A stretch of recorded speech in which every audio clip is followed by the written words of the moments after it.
Yes, I would like to talk to you about something that's really been on my mind off and on for years, uh, about believing in yourself.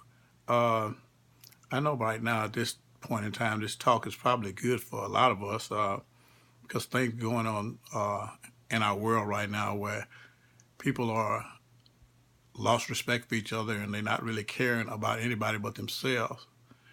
So, in order for us to be able to assist and help others, which is our destiny to do, which we are destined to do, I think we have to always believe in ourselves first.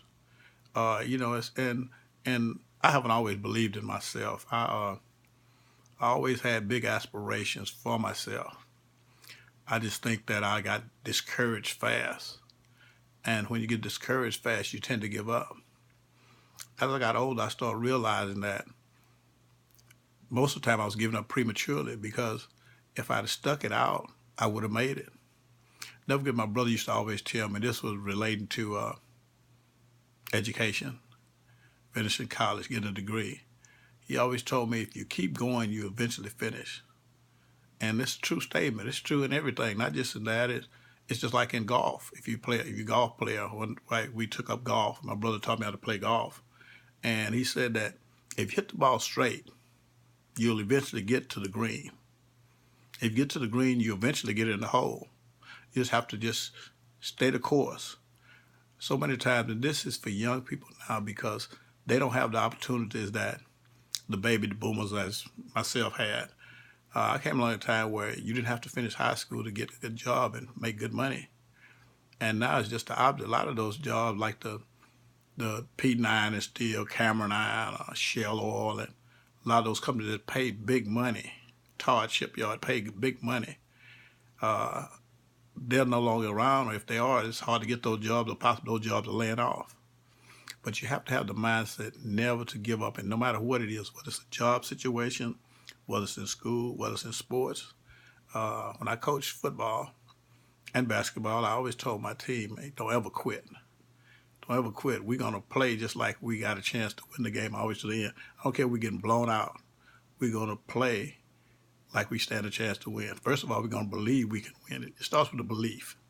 You have to believe in yourself. It comes from self-esteem.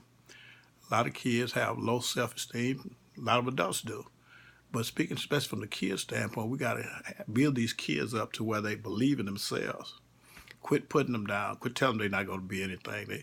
They they sorry like so and so. They act like this, they act like that, because it's a mindset.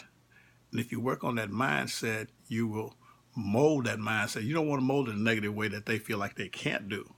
So you want to mold it in a way that they feel like they can accomplish this. And all kids can learn.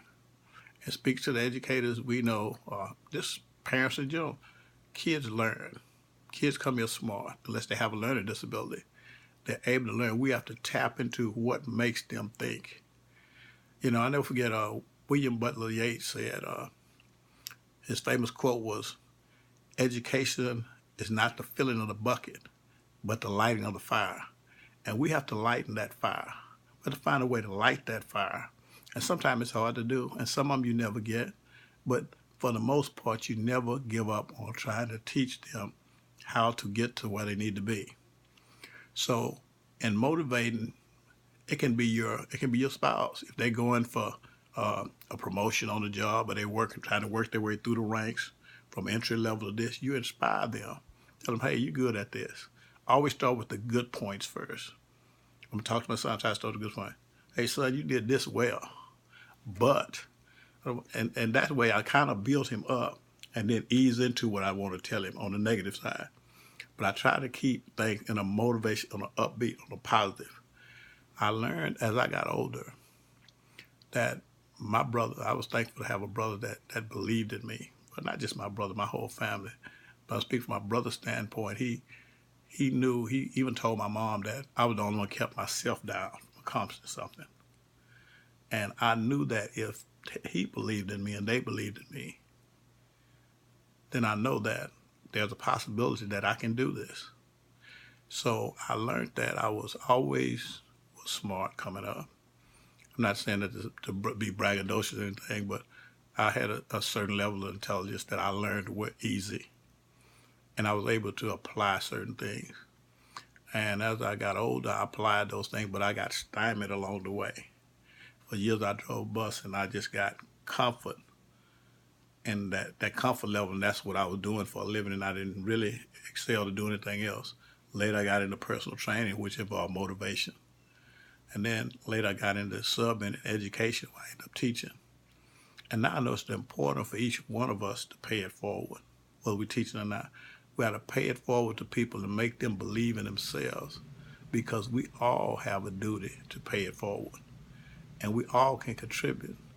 It's not, in all situations, not one size fit all, but the belief starts with the faith. You have to have faith that and hope. And to me, my faith is what keeps my hope alive. It's what keeps my hope alive. And my faith is that whatever's destined for me, I can do. I don't control my destiny. I do control my effort, but I don't control my destiny. So I have to continue to put forth that effort. And I seriously believe that God will bless me to achieve my goal, if that's in His will. I never forget, I've seen times that was really tough, that I really thought I just couldn't make it.